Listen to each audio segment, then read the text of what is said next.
ఇక్కడ పంచాయతీ ఎన్నికలు అయితే 17 తారీఖుతో ముగియనున్నాయి. మరి స్థానిక సమస్యలు జడ్పీటీసీ ఉంటాయి, ఎంపీటీసీ ఉంటాయి. ఇక్కడ హైదరాబాద్లో జిహెచ్ఎంకి సంబంధించినవి ఉంటాయి.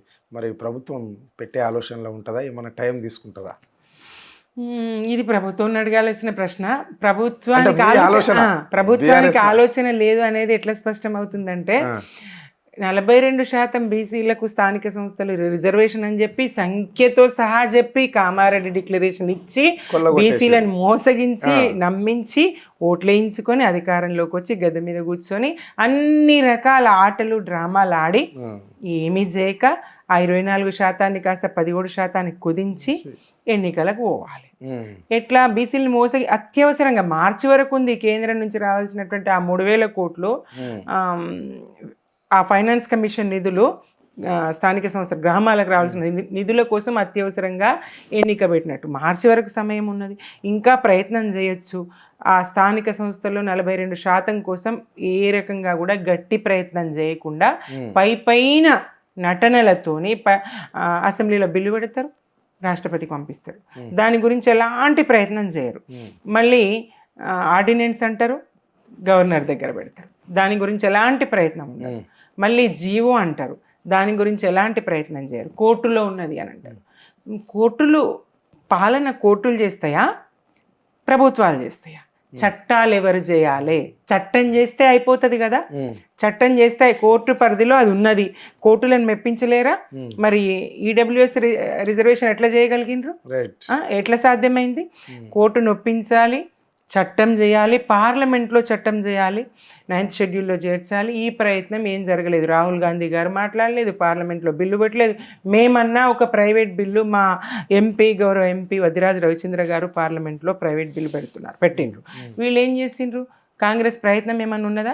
ఢిల్లీలో జంతర్ మంతర్ దగ్గర దీక్షాలంటే రాహుల్ గాంధీ గారు రారు, సోనియా గాంధీ గారు రారు, పార్లమెంట్లో ఒక ప్రశ్న ఉండదు, పార్లమెంట్ స్తంభింపజేయరు, అడగరు. వాళ్ళకు ఇది ఒక రాష్ట్రానికి సంబంధించిన సమస్యగా, దేశవ్యాప్తంగా ఉన్నటువంటి బీసీలందరి సమస్య. అందరి గొంతుకై ప్రధాన ప్రతిపక్షం రాహుల్ గాంధీ గారు ఎందుకు కొట్లాడకూడదు? ఉత్తుత్త నినాదాలేనా?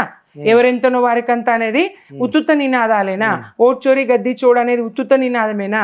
రాహుల్ గాంధీ గారు కానీ కాంగ్రెస్ పార్టీ కానీ జాతీయ స్థాయిలో ఉత్త నినాదాలను ముందరేసుకుంటున్నారు. కానీ వాళ్ళు బీసీల గురించి అయినా ఇంకోటైనా వాళ్ళు చిత్తశుద్ధితో పనిచేయడం లేదు. నినాదం వేరు, వాళ్ళు చేసే పని వేరు. రైట్. ఇక్కడ మొన్నటికి మొన్న తెలంగాణ ఉద్యమం మాదిరిగానే మారిపోతుంది ఇక్కడ అని చెప్పేసి బీసీలు అనుకునే విధంగా ఇక్కడ ఒక బలిదానం జరిగింది.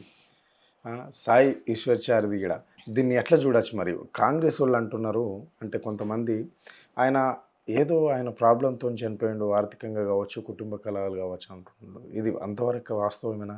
నిజమే అనుకోవచ్చా? ఇది బీసీలు ఏమంటారంటే ఈ రిజర్వేషన్ ఇవ్వకపోవడంతో మనస్తాపం చెంది ఒక నిండు బలిదానంగా ఆయన చనిపోవడం జరిగింది, ఒక బీసీ బిడ్డను ఇంత అన్యాయంగా చంపేసింది ప్రభుత్వం అని చెప్పేసి వాళ్ళు ఆరోపణలు చేస్తున్నారు. మరి దీన్ని ఎట్లా చూడాలి? ఇది వాస్తవమేనా? కాంగ్రెస్ పార్టీ నాడు తెలంగాణ ఉద్యమంలో కూడా ఇట్లనే చేసింది. తెలంగాణ బిడ్డల బలిదానాలను లెక్కకు తీసుకోకపోతే ఇక్కడ నుంచి ఏఐసిసి కార్యాలయం దగ్గర ఉన్నటువంటి చెట్టుకు సోనియా గాంధీకి లేఖ రాసి జేబులో పెట్టుకొని మరీ చచ్చిపోయిండు యాదయ్య.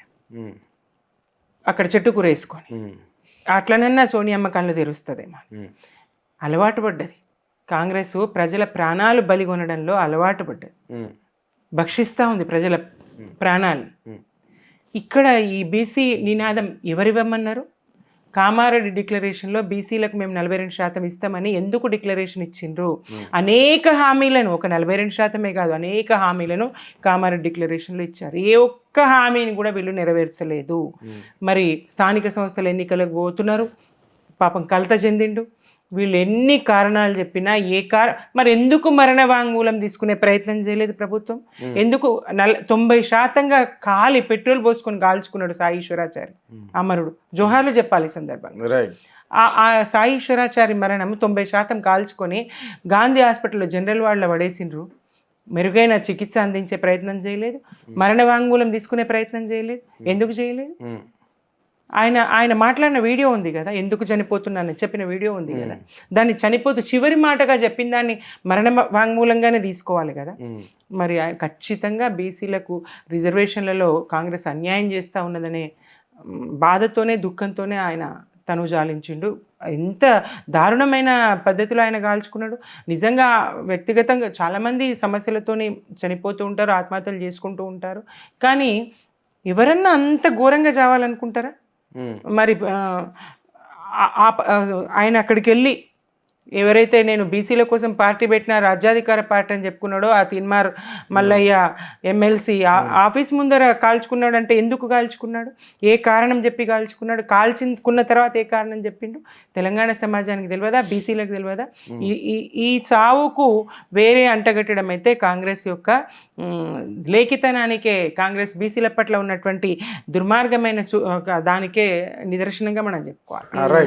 ఇప్పుడు జడ్పీటీసీ, ఎంపీ, ఈటీసీ ఎన్నికలకు పోయే దమ్ము ధైర్యం లేకనే బీఫామ్లతోని, పార్టీ గుర్తులతోని సంబంధం లేని ఎన్నిక, ఎవరు గెలిచినా మన వైపు వేసుకోవచ్చు, అధికార పార్టీకి అంటగాగితేనే అంతెందుకు ఒకరు బెదిరిస్తున్నటువంటి వార్త కూడా చూసినాం. మీరు మాకు ఓటేయకపోతే రేపొద్దున మా దగ్గరికి రావాలి, మేము గడప కూడా దొక్కనియా, మా పార్టీ కాకుండా ఎవరెన్నికైనా గడప కూడా దొక్కనియా అని ఏదో ఒక ఎమ్మెల్యేది చూసినా నేను ఇవాళ పేపర్.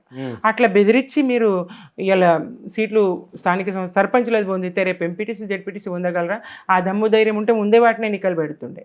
మరి దీన్ని జాప్యం చేస్తారని అనుకుంటున్నా. ఏది ఏమైనా కాంగ్రెస్కి అక్కడ బుద్ధి చెప్పడానికి అయితే సిద్ధంగా ఉన్నారు. ప్రజలు గమనిస్తూ ఉన్నారు వీళ్ళ వైఫల్యాలు ఏంటి, హైడ్రా పేరుతోని విధ్వంసం ఏంటి, వ్యవసాయానికి రైతు బంధు ఎగ్గొడుతురి, రుణమాఫీ సక్రమంగా చేయకపోతురి, సన్నవడ్లకు బోనసు ఎగ్గొడుతురి, యాసంగి సన్నవడ్లకు బోనస్ ఇవ్వలేదు, ఇంకా యూరియాకి ఎంత గోసపడ్డారు. ఇప్పుడు మళ్ళీ రెండో పంట విత్తే కాలం, యాసంగి పంట వేసుకునే కాలం, రైతు బంధు ఇంతవరకు దిక్కులేదు. భరోసా మీరు ఇస్తామన్న భరోసా 6,000 ఎకరానికి చొప్పున వేయాలి, అది కూడా వేయకపోతురి. అన్ని రకాల ప్రభావం ఉంటుంది. నిరుద్యోగులు బాధపడుతూ ఉన్నారు, విద్యార్థులు బాధపడుతూ ఉన్నారు, మహిళలు బాధపడుతూ ఉన్నారు. అన్ని వర్గాలను దోకా చేస్తున్నటువంటి పాలన రేవంత్ రెడ్డి పాలన, ఈ కాంగ్రెస్ పాలన. తప్పకుండా బుద్ధి చెప్తారు ఎన్నిక ఏదైనా.